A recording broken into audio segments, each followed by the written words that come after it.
Hello, Albuquerque. In those days, it was 41, so there was a lot of racism. I'm a Boeing 737 first officer. I did a lot of research and I recommend everyone do the same. And now suddenly you're addicted, literally to heroin. Where were you born? I was born in Cambridge, England. Both my parents were drug addicts.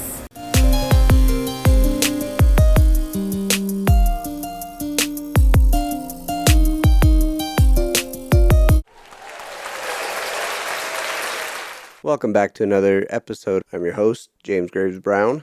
I've got another special episode for you today. And today's special guest is my lovely wife, Sarah. Woo! She's returning again, but this time is going to be a little bit different. This time we're turning the tables. She's going to be doing the interviewing while I will be the one getting interviewed. Wow. How do you like that?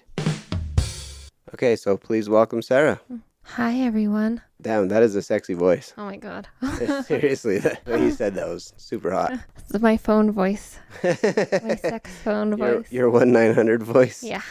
Excellent. Of course, this is the place where you don't have to be a celebrity to have stories and tell your stories. And throughout this series, as I interview different guests on this show, I'll be letting out some of my stories. And I do have quite a few. But to lead into that, Sarah is going to be doing some interviewing and asking me questions that will allow me to get some of these stories out up front. Some of the more intense stories. Well, it's because you like to interrupt people, so. I do. I have a bad problem interrupting, and I'm trying to get better at that, and maybe this will help. But yeah, so what story do you think I should tell first? Well, I guess we can start off by how I was born and raised in Albuquerque, and I can only say that I know one person, well, now 3 people who have died, but through natural causes of old age. And you grew up in Santa Fe and know more people than I know alive who have died. That's very true. I guess the way I will start this is Santa Fe is supposed to be, I guess, by its... Tourist? Yeah, it's supposed to be catered to tourism and tourists. Well, I mean, that's not what it's supposed to be. That's what it is. And always kind of has been that way. But in the past, it was like a really nice place. Its reputation was a nice place to live. And I'm going to say that was maybe like when Rio Rancho wasn't as well known as it is now. Because Rio Rancho is the nicest place by far in New Mexico to live. I guess that's a biased opinion because we live here. But also, statistically, Rio Rancho is the nicest place to live. It's the most safe, the most, overall, whatever, best place to live. But that used to be what Santa Fe strived to be, I guess. And so my mom moved us there. My mom and dad moved us there. And my mom said, word for word, that she moved us there so we could have a better life. Well, yeah, but not really. And until we moved down here to Rio Rancho, I was stuck in the mindset that, like, Santa Fe was, like, the best place ever. And I didn't want to leave. And I don't know, maybe I was blinded by being there. But once I moved from there, now I don't even care to visit the place. It's terrible. Not only is it like super gentrified, but it's like very catered to only the rich people and only tourism industry. So if you're not in one of those categories, you're kind of screwed. The rest of the city, which is lower to middle class, doesn't have anything to do. They don't have resources. They don't have programs. There's like not a whole lot going on there. It's like the city's almost pushing out those classes just to make it one big high-class place or whatever. But that being said, a lot of the people I grew up with are either in jail, on drugs, or dead. And specifically for those reasons, because, there's nothing to do. Of course, what do you turn to? Drugs and alcohol. Well, they used to have the bowling alley. Isn't that the one that's off of that one road that's now closed down and because it was shot up too many times because of people fighting? Well, so it was closed down, but it was reopened as Meow Wolf. So it's now like a good, nice place. Oh, well, still, but there's nothing living there for as short of time I have. There was nothing. No, and the whole city shuts down at 8 o'clock. What are you supposed to do? Like, yeah, there's a couple of fast food drive-thrus open late, but that's not entertaining enough. You're not going to go sit there for hours on end. And Cheeks is open. Cheeks is not open anymore. Ew, Even Cheeks really? is not open anymore. Ew. Now, there is a lot of breweries, and I'm sure they're open late, but that's just leading back to my point where, the lower and middle class, what are they going to do? Just go drink away their money? And they do. So yeah, there's too many to count or to say specifically, but yeah, I would say a large portion of my friends who I grew up with or met in school or throughout the years are dead from drugs and alcohol. There's a select few that died from a lot of random weird shit. Like, Santa Fe is just so weird. So much weird shit happens there. And the first experience I had was this kid I went to school with. We'll call him AA. Okay, I was in 7th grade. This kid in 8th grade, AA. He was riding home from a party that he had gone to with his brother, and he was on his bike, and on Rodeo Plaza, and there's a grassy area that he was riding across, and his bike slipped on the grass, and when he fell, he hit his head on a sprinkler head, and he went unconscious. Well, then a short while later, the sprinklers turned on and froze him to death. So he died from hypothermia. Is that in winter? Or like... It wasn't like the dead of winter. It was like fall winter. You know, just So it was transitioning probably below freezing. For Santa Fe, yes, but I don't think it technically was. Oddly enough, I ended up working with his brother years later, his older brother, and that led us to have something in common, like in the most bizarre way. Oh yeah, I never thought about it like that. Yeah. I remember you telling me that story, but I never knew or put the 2 and 2 together. Yeah, so AA passed away when I was in 8th grade. It was like a really bizarre feeling. I didn't know what to think of it or how to fit. It felt really weird. I didn't know him. I knew him, but we weren't like good friends or anything. We were kind of like pass in the hall, say hi kind of friends. And I knew some of his friends better than I knew him. But yeah, years later when I worked with his brother, I got to know him really well. Cool people, but yeah, so that was a really weird experience. And the connection that he and I share. Well, wait. Before you continue, how did you know it was his brother? And where did you work with him? Where did you work with him? So when AA passed, the cops didn't know who he was, so they came to school with pictures of him and were asking people at school if they knew him. Pictures of him dead? I didn't see the picture, so I don't know. But they coincidentally asked one of his friends, and his friend identified him, so that's how they knew who he was. So I would assume maybe they got his license. If they didn't Maybe know who that's he the was, then Oh yeah, I guess not. he was only in 8th grade. Yeah, so maybe it was the picture of him deceased, but so I started working for this company doing courier deliveries here in New Mexico, and a good friend of mine got me the job, and then another friend of a friend, uncle, was the guy in charge, like the manager, and so when I started there, they started introducing me to everybody, and one of the guys was AA's brother. And I only found that out through, just chat and conversation with him. So you guys were talking, and then he happened to say, oh yeah, my brother died. No, I think it came up on my end that my brother had passed from hypothermia. And then he kind of gave me a weird look and was like, dude, me too. That's so weird, and then we just told each other our stories, and that was that. Or did you tell him that you knew of AA? Yes, I knew of him. Yeah, I told him, that I said hi to him in the halls a couple times, but weren't like real good friends. But I did know a lot of his close friends. Was his brother older? His brother is older. He's a little bit older than me, just a couple years. So he's in a senior home now? Ha! Yes, and he's a good dude. But yeah, so the coincidence that he and I share, obviously, is that my brother passed away from hypothermia in Santa Fe as well. My brother was a little bit different of a situation. Not a little bit, it's a lot.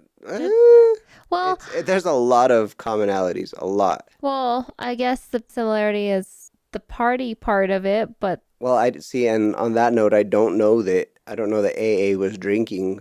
I mean, he was 8th grade. I would assume so, but I don't want to pass judgment and say that he was or wasn't. I didn't read any articles about him. I didn't ask his brother, so I don't know 100% if he was or not. That's kind of something I've just always stayed away from. I don't know why. I am curious about it, so maybe I will look that up. But yeah, I guess it's pretty safe to assume, since it was Santa Fe in 8th grade, that he probably had a drink or two. Back in the early 1900s. Basically. it was like 94, 93, something like that. Dang, you guys were out there drinking, and I was barely learning how to talk at that I point. wasn't. I was incredibly sheltered. I was lucky if I got out of the house. So, no, I was not drinking. But my brother went out one night. Okay, so this to preface this story.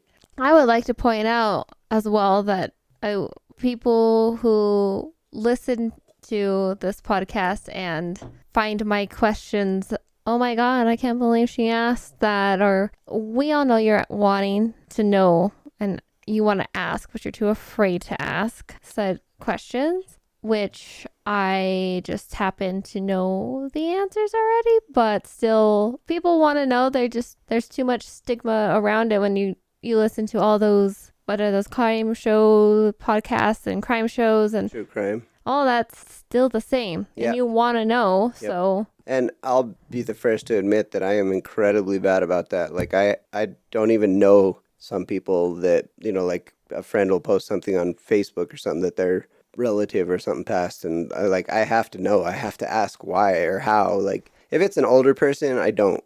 For some reason, I'm like, oh, well, it probably was natural causes. But anytime there's somebody who's my age, even a couple of years older, it's abnormal. So I always get like super curious and want to know. And so that's part of the reason I'm okay. And you're naturally nosy. Oh, super nosy.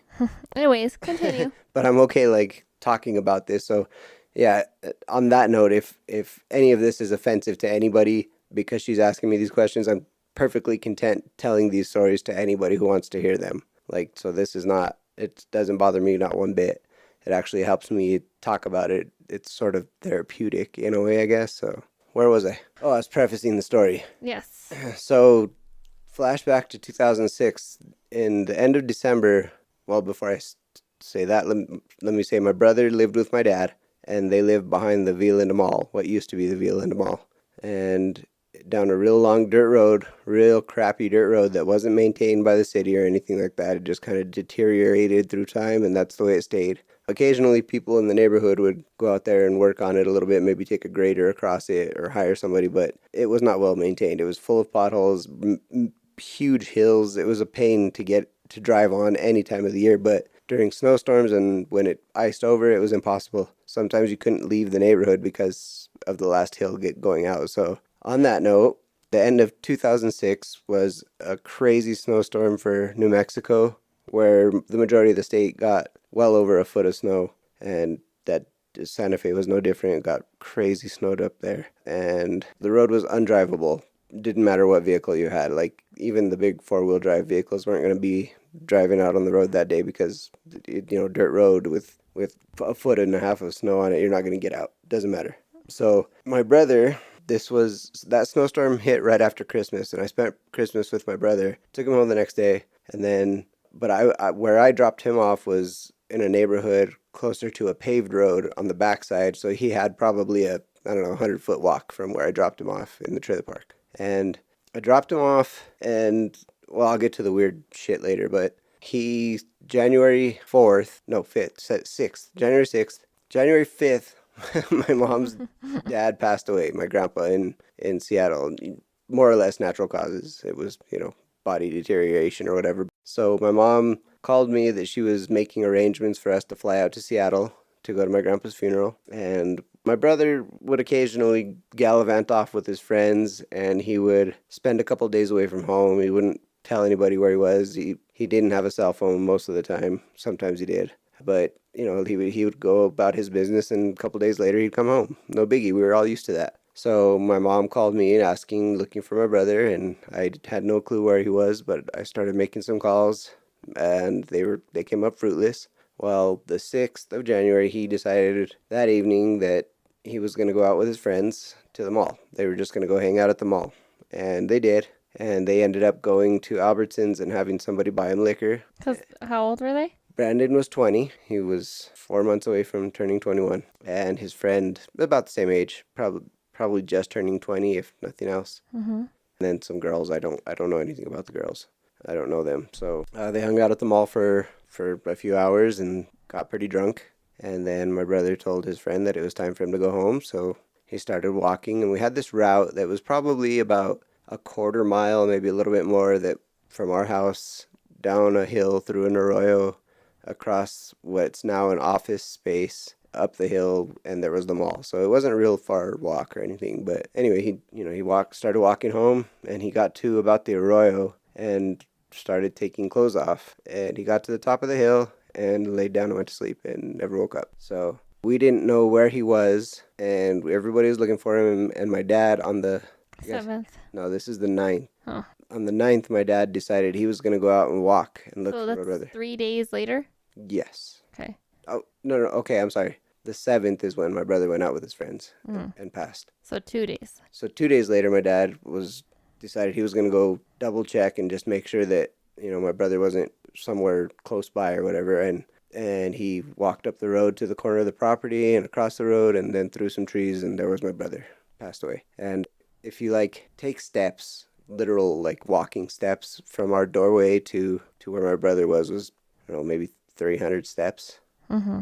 It wasn't far at all. It was a very, very short walk. So he almost made it home, but they said that he got hypothermia and it started hitting him when he was at the bottom of the hill in the arroyo. And then as he climbed up the hill, he was getting hot and his body started shutting down. So he started taking more clothes off, and then just laid down and went to sleep. So did he have any clothes left on him, or where was all his clothes? So his jacket was down in the arroyo, and he had taken his shirt off, and that was probably 20 feet from where his body was. And he was still in his wife beater, and I think he had obviously boxers on, and he had, I think, basketball shorts on, and then his pants were around his ankles, because he was crawling. Mm. So I think they fell down. And yeah, that's my dad found him, and that was rough. And what happened to his friends that were with him? They stayed at the mall and went home from there, I guess. And did you ever see them or talk to them afterwards? Yeah, so his good buddy S. Huh. I talked to him a few times. And does he say anything about that night? Nothing that would help or would change anything. It wasn't the whole situation around all of this was that there wasn't any driving down our road. So even my brother called my dad that night to go get him. And obviously my dad couldn't if he wanted to. My dad was upset about my brother being drunk. And so he didn't go get him. But it wouldn't have mattered because my brother's car wouldn't have made it up the road. And that's what they had to share, was my brother's car. And so it's not like my dad could have gone for him. It's not like she could have gotten in a car and driven him down the road, because then they would have been stranded on the road. So we really didn't have another choice but to walk. And Did he have a drinking problem? I don't want to bring other people's problems into it, but I'll just say not like other people in the family. Okay, but He did enjoy it, but he was very in control of it. I'm gonna have to say I disagree with that, because he clearly was not in control of it. No, but he chose to drink that night. That's what I'm saying. He wasn't like an alcoholic that had to drink every night. This was like a once in a blue moon thing. It didn't happen a lot, so. I mean, he's 20 years old and drinking that hard to get that drunk. It wasn't super crazy drunk, though. It wasn't like he had to double the drinking limit. Well, how would you know? If it was 2 days after the fact, then wouldn't it have been double the potency before? I don't know how that works. Maybe. I don't know how that works either. That's something I'd like to hear from a medical examiner or something. But yeah, there was nothing about, in my opinion, but the way I think maybe, and I could be wrong, but once your body stops working, wouldn't the metabolizing stop working as well? So what you have in your body is what stays in your body? True, yeah. I don't know, just a thought. If you know a coroner or medical examiner who can answer that question a little better, please. I mean, Google also. I'd love to hear it. Oh, that's a good call. We should turn the damn computer on and Google right now. Okay, well, how, because I saw that you saved some newspaper clippings. How did the news people get a hold of that story? And that's a really good question. I don't know how my brother ended up in the news.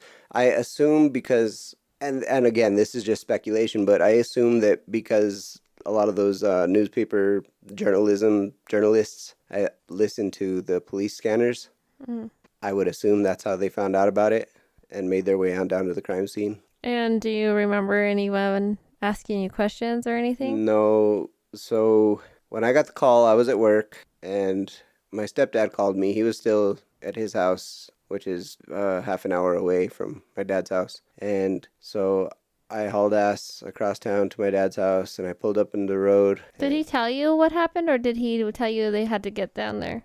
No, what he told me was they found Brandon, and he didn't make it. I think that's what he said. It's very vague because if you knew Brandon, Brandon was my best friend, like literally at the time. Any chance I had to take him somewhere with me, I would, and I truly enjoyed hanging out with him. I don't know if the feeling was mutual or not, because I was kind of the dorky big brother who was like super like protective, and that would lead back to some of the weird shit that happened the last day I hung out with him. But I'll just say it right now. So that last day that I went and hung out with him, again, the road was already covered with that foot of snow or whatever, so I couldn't make it down. So I drove into the trailer park from the back way, and even the trailer park was pretty bad. So I had him come to, he spent Christmas with me that year. So I had him come out to the road, and I had gotten something for Christmas. I got this little digital camera for Christmas. This little crappy 2-pixel digital camera or something. And I thought it was the coolest thing ever. So as he was walking to the car, I was like, oh, I got this cool camera. And I had this really morbid thought and that flashed through my head. And I was looking at him. I was like, I should take pictures of him as he approaches the car, because what if this is the last time I ever got to see him? I should take pictures. So I started taking a couple pictures as he was walking towards the car. And then he got in the car, and I leaned against my door and took a picture of him in the car. And yeah, that was like the last pictures anybody ever got of him, because the next day he died.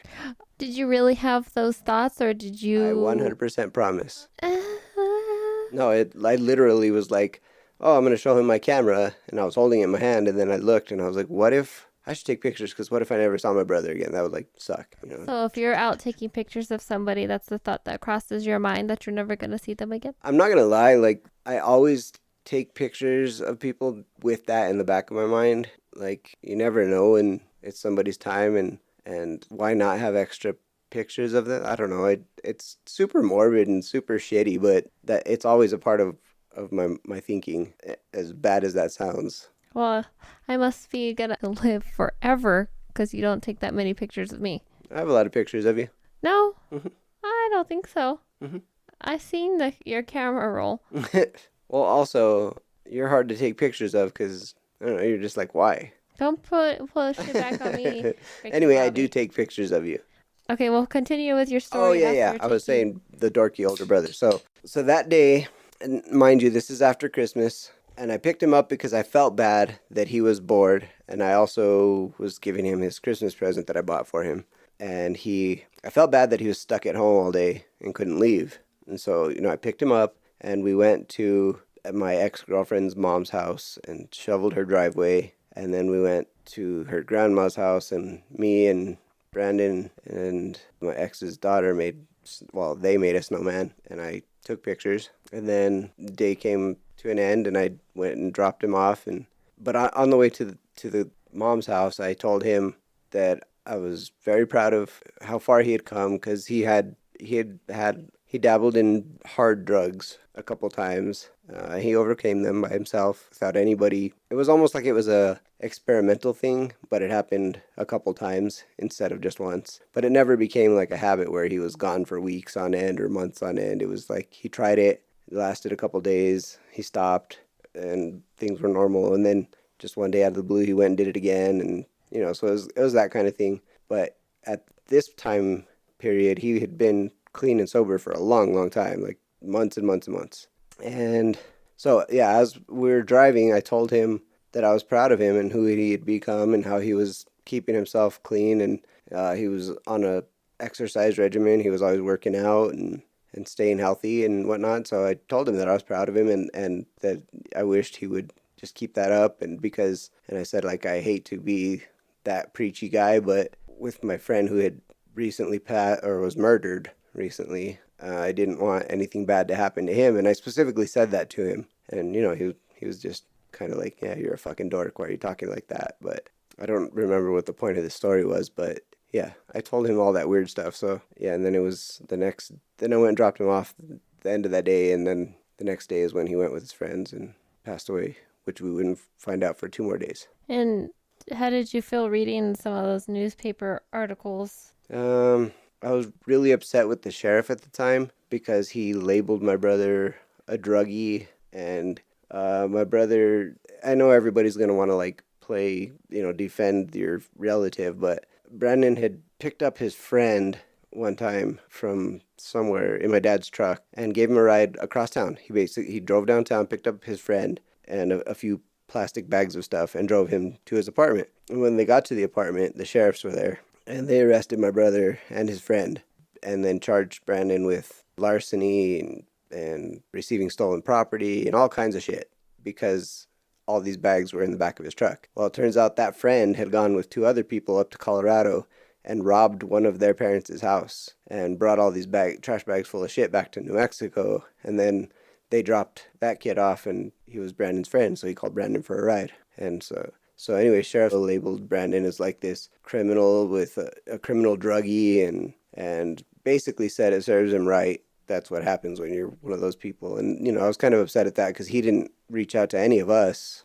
He just commented that. That's what he told the newspaper because that's what he knew from Brandon's background, I guess. So also I can't blame him for using what was at his disposal to make a judgment, but also that's not right. Like that, his family read that shit, it's horrible. You don't want your family member labeled like that when you know different. So I was kind of upset about that, but I think that most of the newspaper articles were, they sort of did their research and they tried, so I can't really judge any of them for what they printed. And after Brandon died, how do you think that affected your whole family? I mean, I could see the outpour of the effects. Yeah. I mean, anybody on the outside can, but yeah. I want to know if you can see them. Yeah. I mean, you didn't. Okay. So, on the premise of things, I could tell you that when I first met you, like, I thought it was, I've never experienced someone that close besides, like, a great grandfather or anything passing. Mm-hmm. And so seeing how you and your family acted, I was like, well, okay, that's just how. But we met 2 years after. Yeah, we did. I guess, yeah. It was almost 2 years. It was almost exactly 2 years. Yeah. And then we got together and then it just continued and it never changed and it just like we were stuck. Okay, hold on. You're not to interrupt you. I'm sorry, but see, he likes to interrupt. Yeah, but you're speaking about one particular case. No. All of you guys. I see it. I saw it with all of you. How much you still held on to it, and in my view, and it's different from everybody's, is that person is gone. There's nothing you can do, and going to their grave every holiday and mourning over them is just no way to live. Your life should not stop. It obviously continues, and the world will keep moving on regardless of how you feel in the moment. Think about it like this. If you passed away, your job will be like, oh man, that's sad. And then the next day, have someone replace you. Yeah, I see that. But, and I get it that it's, it's a hard thing to go through. But witnessing what I saw with you and your family, you especially, knowing how close you guys were, it still is a little much in my book, how like intense it was. Like I felt like also you didn't want to leave Santa Fe because of that, because he was there. It was more than that, but yeah, that was a big that was a big part of it. And like it was hard for I'll put it this way, it was hard for me to understand because I don't see someone buried in the ground as a whole body. They are no longer that. It is not a full body. It's just hard to come to grasp with. To me, it's now, like you see in the movies, it's skeletons. It's nothing more. And I never understood that obsession with it. Okay, and on that note, you're not wrong. Like, that was the hardest thing I've ever gone through. And probably for the rest of the family, too. Mm-hmm. Again, we'd experienced, distant relatives and elderly people passing, but to have somebody that centralized in your day-to-day life pass away it's way hard. Mm-hmm. And I for one did not take it well. I kind of overdid it, I thought, because the night it happened, I was at work and my stepdad called me and I lost my shit and was screaming and going crazy. And then my boss told me, don't worry about anything around here. We've got this. Just heal and do what you need to do and come back when you're ready. Well, I didn't come back for an entire month, which I think I kind of took advantage of. But I was super fucking depressed, super, super sad. I was way messed up. That, like, again, I had experienced plenty of relatives and a few friends, and you know, those were hard, but shit, somebody that close was horrible. It was the most horrible thing ever. And so yeah, it took me a long time to get over it. Just going back to work after a month was rough, and then I'll say easily 2 or 3 years after that I was still super like sad about it. Well, I can tell you that the one person that we were both thinking of, Yeah. the way that they mourned kept everybody in that dark place instead of making it a positive thing. Yep. Not saying that, no, I shouldn't say make it a positive thing, but you know, like make bring everybody closer together instead of pushing them apart and living under. It's kind of like a shrine, like, and they forget you have other family. You forget that those other people exist. Yeah. No, I get it, and you're not wrong. And I think that's what made it still, when we were still together, when we first met, that it was uncomfortable. Yeah, like it was clearly still holding that dark veil over everybody instead of coming to the light.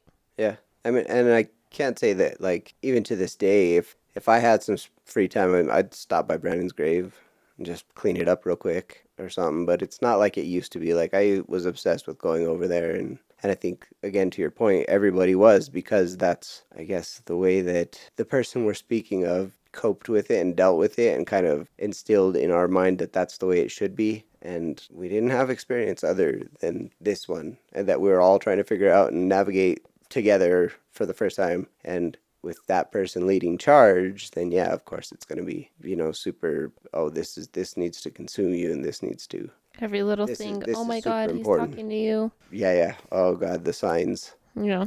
Well, I would never understand that amount of loss like your parents will have experienced, like, and that must be very devastating. Yeah. But I think that what they both of them, I could say both of them, failed to. I still think to this day they still can't cope with it, and they maybe never be able to cope with it, but they have grandchildren now. They have other sons. It wasn't just you and Brandon. You have 2 other brothers. Yep. And your whole family is going through it too. Maybe not as deep, but yeah. I think that some people would get lost in it, and that's what happened to them, instead of embracing the ones who are still here. Yeah, maybe a little bit, yeah. But just out of like, this is from looking from the outside, and it's a little bit of that's inside knowledge. Fair. That's fair. But what made, I think not to toot my own horn, but with you getting with me, I noticed I did change that outlook a little bit more on you, and you started to try to get closer to helped you realize and grow your bonds a little bit more with your other brothers, and not just with your mom, but with your James side of the brothers, because it may not be reciprocated, but it made it, because you were only close with Brandon from the stories you told me. That's true. I mean, yeah, Fabian and Derek to a point, but there's such a big age gap between us that I didn't spend a whole lot of time with them after I became a teenager. It was all about my friends, but Brandon was close enough in age that I was like, okay, well, you're cool. We'll hang out. But Fabe and Derek, they were way too young to be dragging out to whatever we were doing, going to walk the mall or whatever we did back in the days. Mm-hmm. And so yeah, Fabe and Derek would play video games, and they were kind of their own best friends. And so yeah, there did grow a big gap between us. And when Brandon died, that did change. I got really close with them for a little while, and then that sort of faded again too. But did you said after a month you went back to work, and what made you like say, okay, I have to go back to work now? My boss was a fucking bitch.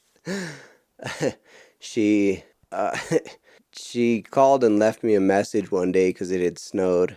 I don't remember exactly how it happened, but I remember her saying I was here by my fucking self on a Saturday shoveling snow and my employees should have been here doing it. And we weren't maintenance people. I was an assistant property manager. She wasn't a maintenance person. She was a property manager. We had people to shovel snow, but she insisted that it was our duty. Anyways, whatever. One day I was like, okay, this is getting a bit long. It's been a month. Like, if I want my job, I better get back to it. So I kind of guilted myself into going back to work, and I was still in no condition to be there. But What do you mean, no condition? I was not in the let's go to work mindset, but I did it because I didn't want to lose my job. Oh. I was still sad as fuck. And did you see Brandon before they buried him? Yes. Like awake or like before that? What do you mean? Like, because you weren't there, did you get there before they took him away, or? I did, but they had it blocked off like a crime scene while they investigated, so they had to, do their whole foul play investigation and wait for the coroner, the medical examiner to get there and all that good stuff, and then they took him away. But when I got there, my dad was in the back of a police car, and I didn't know why. So I almost hit that police car because the road was so slick and I was hauling ass down it trying to get there. And again, because of the snow piled up everywhere and packed down, I pulled into the driveway, hit my brakes, and just kept sliding, and I was inches away from hitting the cop car. But I jumped out and ran to the back door, and I didn't ask for permission or anything. I just opened the door handle and jumped in and hugged my dad, and he was making a screaming noise that I had never heard come out of his mouth and probably never will hear again. And I was so confused in the moment. I was like, is he laughing? What is going on? And then I looked at his face and just saw the devastation, and yeah, I knew. And it kind of all became real in that moment for me. And you don't blame your stepdad for calling and telling you, or? No. Well, I mean, because he should have just said you need to come now. No, because that would have. I need to know. You can't call me in the middle of the day and say we need to talk. No, I meant like it's about Brandon, get here now, instead of. Yeah, that's the same as calling me and saying we need to talk. That's like if you called me today in the middle of the day and said we need to talk later, and I'd be like, oh fuck no, because I'll spend the rest of the day thinking what is it, and I'll think the worst, and then I'll think the best, and then I'll think the worst, and it'll just No, but give me no, like anxiety. you have to leave work now. Like it meant like you had to come. Like I don't know. I just. I wouldn't change it. I'm grateful that he had the balls to call me and tell me, because that I made that call before, and it's not an easy call to make. Who did you call? When Jason was killed, I called girlfriend? his girlfriend to tell her, and that was horrible. Who told your other brothers? I don't know. I would assume that they lived with my mom, so I'm sure they heard firsthand. And how did your mom find out? I'm sure my dad gave the police her number, and they called her. Did she drive down there? David? Yeah, everybody did. Oh. Even the Penasco family drove down. They got there probably an hour before the cops left. And then what happened after that? We kind of all just stayed in my dad's house, and everybody was crying and fucked up. And then at some point, my dad, I was like, I can't be here, and wanted to go smoke weed and get high. So I was like, okay, this is enough of this shit. And so I left, and then, well, before I left, I helped my dad gather his stuff, and so he could go stay with my grandpa, Penasco. And then who did you go get high with? Just with my ex, by myself. Wait, I didn't care. Well, okay, but who? With her, but Oh. I kind of stayed in the car a little bit longer getting high. And then what happened? And then the next day we flew to Seattle for my grandpa's funeral. The very next day?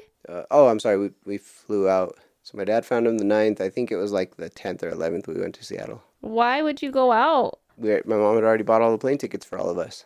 But I don't think it would be worth going at that point. She wanted to go. We had no choice. I mean, how old were you? I mean, I guess I had a choice, but, the whole guilt thing, and I wanted to be with my brothers, and they were going, so I went. Wow. And you went to Seattle to a funeral, and then you came back to another funeral. Yeah.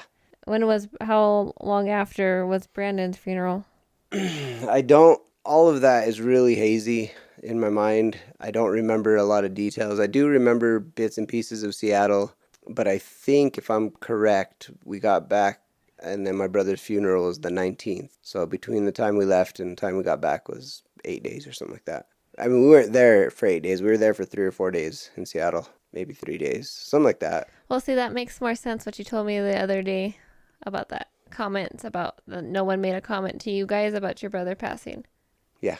Yeah, now it makes more sense. I didn't get it at the time because I didn't realize how close it was. Yeah, my grandpa died the 5th, Brandon died the 7th. We found him the 9th. And then what happened after all that, after his funeral?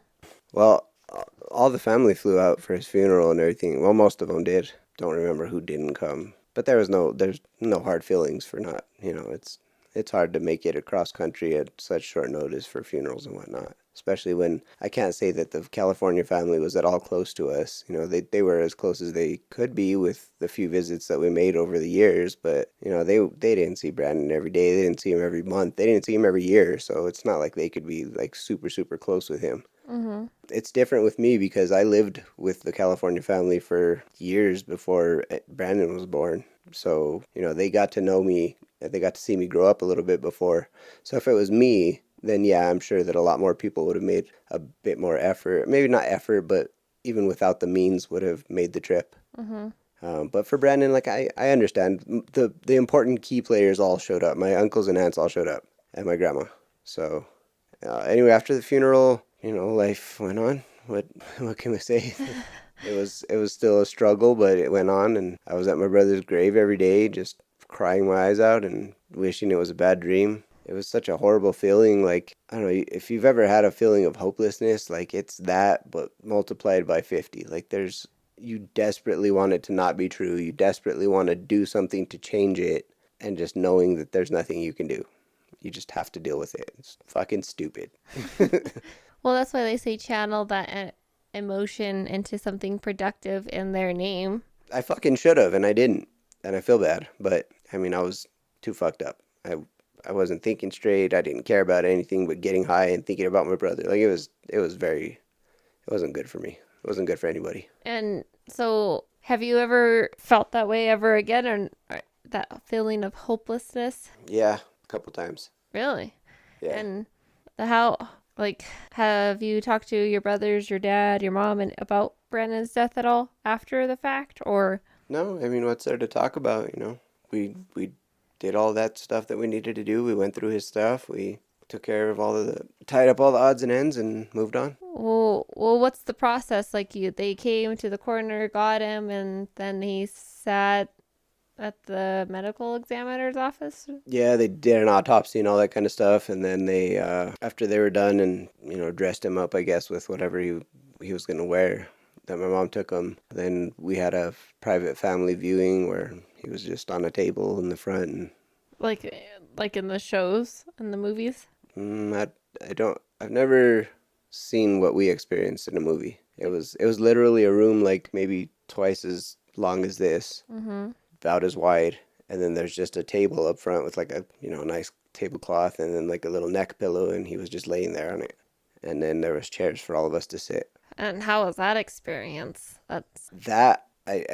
Okay, now don't take this the wrong way, and it maybe sound grim, but I needed that. I needed to see him dead. Because up until that point, I was like, every fucking day that I would sit there, or every night when I was asleep, I'd have these dreams of, oh, they made a mistake and he was able to be saved. And, oh, it's wrong. Like, he's not dead. He's not completely gone. There's a chance to save him. Like, that shit just kept pumping through my head. And I was like, he died from being cold. They can warm him up. Like, there's something they can do. And that I know it's stupid now to say it out loud and to hear it, but that's just how hopeless I was. I wanted something. I wanted them to be wrong.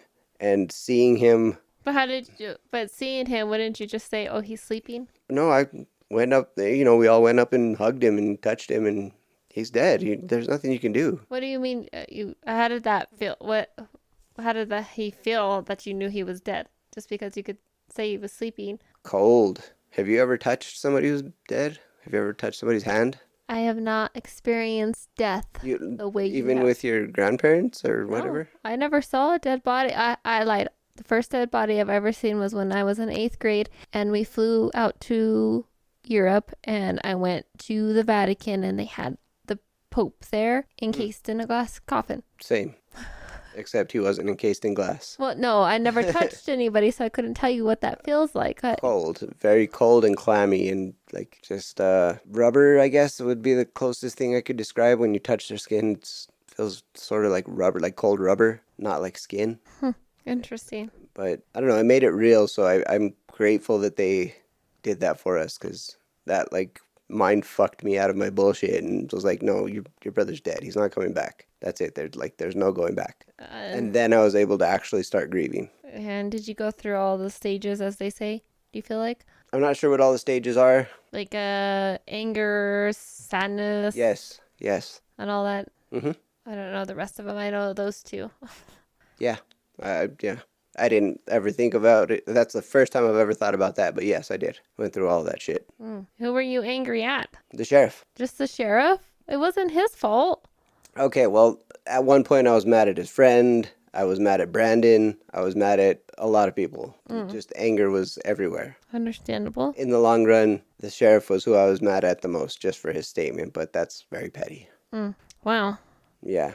And now, how does that make you feel now with... I still have moments where I'll get sad, but it's weird because it's random and they're not related to anything.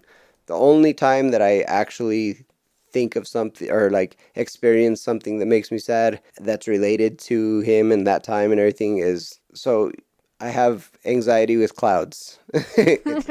And not just any clouds, like particularly snow clouds. It could be pouring rain and overcast or warm and overcast. None of that shit bothers me. But the second it's cold and there's clouds, it makes me so anxious. And there's a specific tint of cloud. It sounds dumb as shit, but there's a specific darkness of snow cloud that when it's snowing, it's cold, and that color of cloud, it takes me back to that time. And I'll have like blasts of sadness.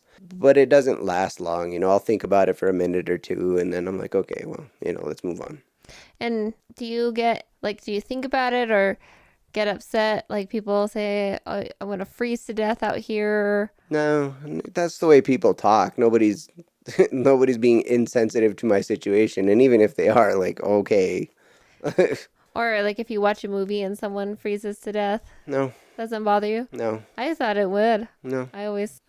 I've noticed I try not to say, oh, like, I'm so cold or say anything like in that. I mean, you could be like, it's fucking cold out here, I'm going to get hypothermia. And I'd be like, it's not. That's, you're not. I know that not everything revolves around me and Brandon, and people aren't directly making these comments to upset me or anything like that. Well, wouldn't you have thought that before? What do you mean? Wouldn't you have thought it revolved around you and Brandon before? Maybe. Probably not, though. I mean, not what I experienced was in my head. It wasn't related or involving anybody else. So I don't hold any of that against anybody. And like people get super sensitive, like, oh, I don't mean to ask about your brother or anything. I'm like, no, it's cool. Like, it happened. It's an experience that I went through, and I mean, maybe it'll help you at some point in your life. Allow me to share this with you. Well, I think too that it's been enough time past that it's not definitely still. But even when it was fresh, I didn't mind talking about it. Like I couldn't get through it without crying a lot, but I didn't mind telling people about it. Well, everyone grieves differently. I had to tell many of my friends, because a lot of my friends knew Brandon too. They were friends with him too. That we all hung out. Like I said, I used to drag him everywhere with me. So a lot of my friends knew Brandon, knew he passed, but didn't know anything about the story. So, you know, I had to, during that first month after his funeral, I probably told the story of what happened to him, I don't know, 100 times. Who did you have to tell? Like I said, friends of mine who were friends of his as well. Do I know any of them? Marcos. I had to tell Marcos. Were any of them sad? Yeah, but not like, of course not sad like like me, but like yeah. you, but... Yeah. A lot of them showed up to his funeral, so maybe as much support for me as respect for Brandon. But yeah, that meant a lot to me. A couple of them were above and beyond throughout that whole process. So what do you mean above and beyond? You know, like helping my family and driving me places, and you know, just doing shit that they didn't have to do, but just to show that they were there and that they were friends. And I appreciate that. I don't know what driving, like who would they be driving around? Me. You had your own car. Yeah, and I was fucking bawling tears Oh. 24 hours a day. Okay. Sorry, I was just asking. I didn't understand. Yeah, Okay. that is a weird statement, but yes, I had a chauffeur. Well, I think that's a good story to end with. Although you do have many more.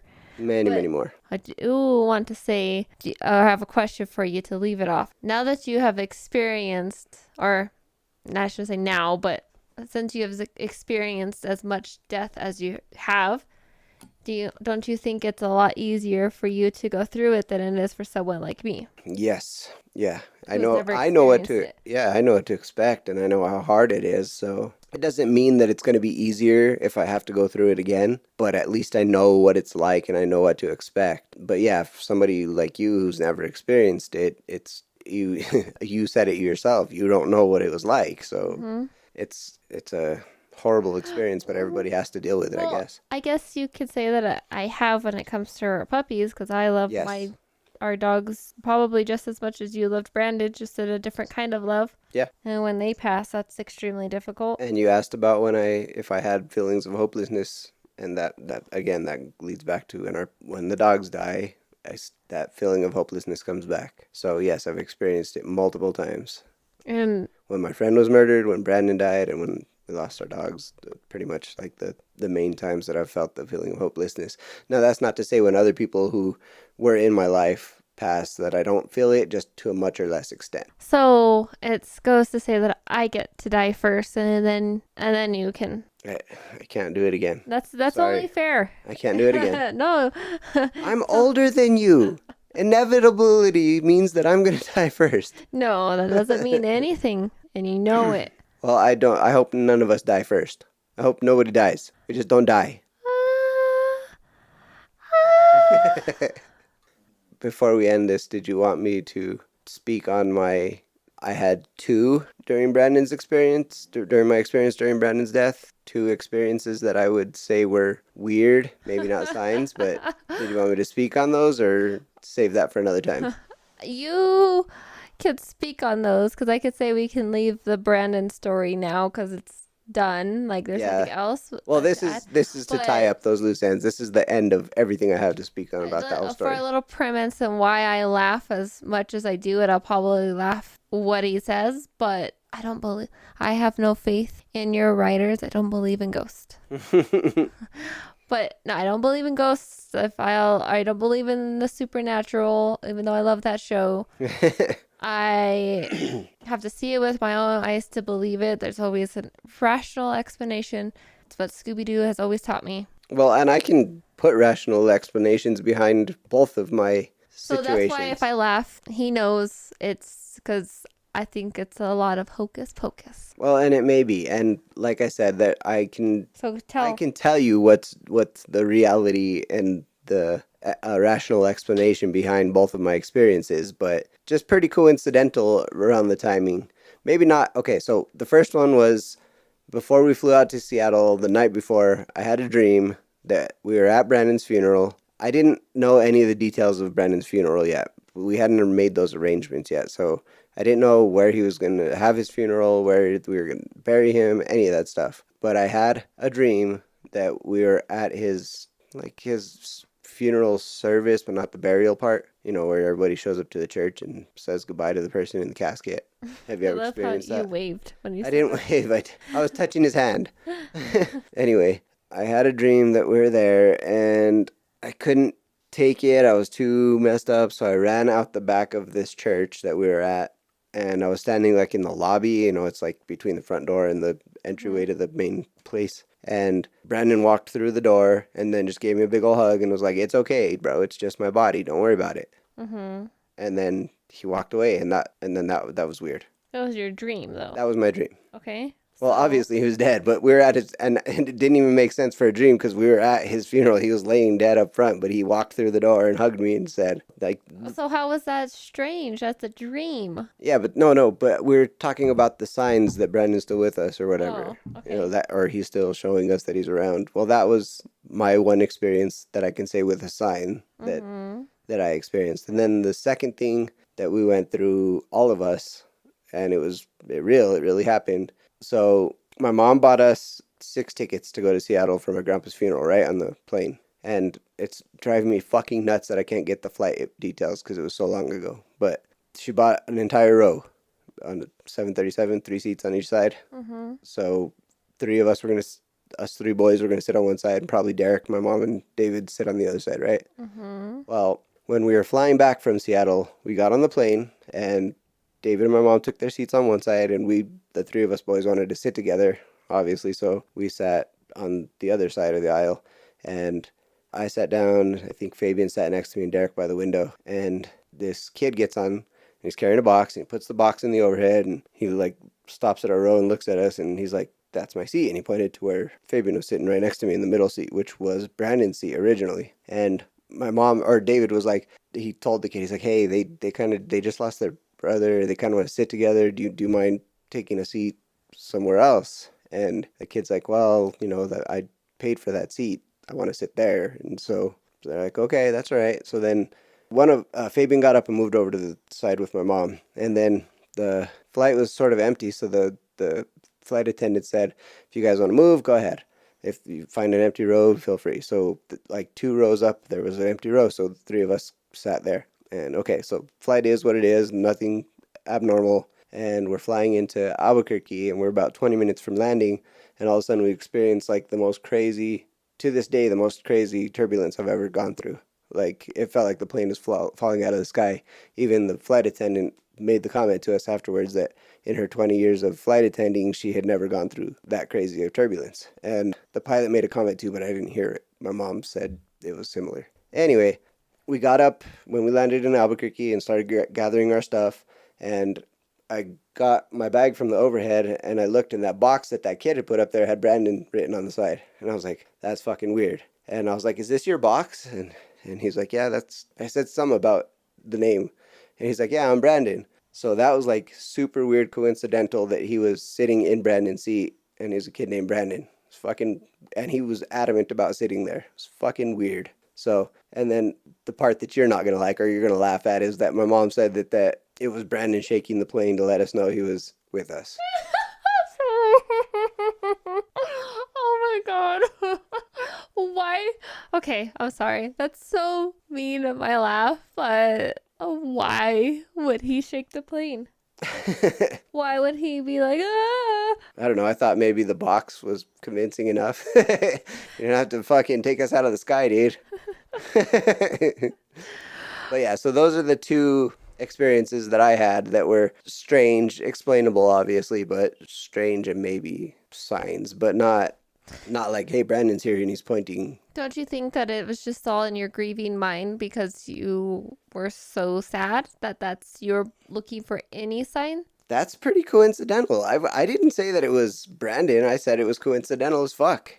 No, I know, but that's what I'm saying. That you guys were so sad. The turbulence aside, the fact that this kid's name was Brandon, he had a box written with the name Brandon written on the side of it and sat in Brandon's seat. That was reserved for Brandon. Well, how was it reserved for Brandon if he got the seat? Because my mom had to cancel Brandon's ticket the night before. So she could have canceled the tickets. Yeah, she could have canceled all of them, but she didn't want to. But they didn't give her a refund, so why? They did give her a refund. Not a full refund, but they gave her a partial refund. I mean, was she going to keep the plane ticket for the empty seat? But anyway, yeah, that was reserved for Brandon and canceled last minute, and then a kid named Brandon sat there. It was United. It wasn't Southwest. Yeah, but all the seats that could have been purchased, he chose that one. Yeah, the kid did. We didn't pick it. That kid picked it. Well, and like I said, back to my original thing. Everything could have been a sign that you guys were just looking for to help cope with the loss. No. The next 10 years of hey, there's a 33 on that license plate. That's Brandon. Hey, that cloud looks like an angel. That's Brandon. Hey, see how the grass is growing over there and it sort of looks like a basketball? That's Brandon. Like, that's reaching. The coincidences, that was fucking crazy. I'm not saying, again, that it was Brandon. I'm just saying it was crazy how many coincidences it was. That's all. You got to admit that was crazy coincidences. I never said it wasn't. I'm just... That's all I was saying. Making a point to say that you... But the rest of them, yes, was reaching and wishful thinking. Yes, that's what I'm saying. It's just wishful thinking. Yeah. Well, crazy ass story. Thank you. I think. Is that what you say when somebody says crazy ass story? I guess. I don't know. It's your story. You could say whatever you want. Well, thank you for interviewing me. That was very good on your part. I mean, I really didn't do much. You just talked the whole time, which, if given the opportunity, I noticed you do very well. That was good question asking, though. You led me into each section very smoothly, so thank you. Is there any question that you could think of that I should have asked No. that you think? No, we just wrapped it up right now nice and tidy, so Oh, okay. that was the only thing I could think of that we were missing, but no, you got all the important details in there. I don't think if you're listening to the program and you have any questions, you can leave it in the comments below, or I don't know where I'm going to post this or where you can comment, but Write in. we're going to we'll set up an email and you can write into the email. There you go. That's what people do. So if you have any questions that we didn't ask or answer, please feel free to email them in, and I'll get the email before I post this. Okay. Well, and on that note, I'm going to go ahead and end it here, and we're signing out from the Master of None Studios, and this has been another episode, so thank you, and we will see you on the next one. Bye-bye.